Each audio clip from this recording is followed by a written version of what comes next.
ఒక ముద్ద ఘాటుగా తిని అప్పుడు నెయ్యి వేసుకున్నాం. మీకు కూడా ఒక ముద్ద పట్టండి. నేను పెట్టుకుంటున్నాను.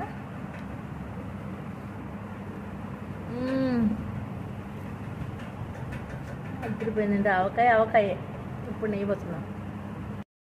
ఇంకొక ముద్ద తిన్నాక పోసుకుంటా. ఆవకాయ ముందు చికెన్లు మటన్లు ఏమైనా పనికొస్తాయండి, పనికిరావు.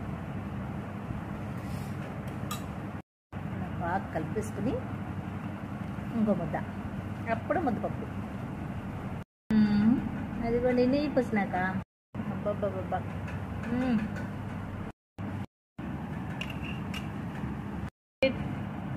కంప్లీట్ అయిపోయింది.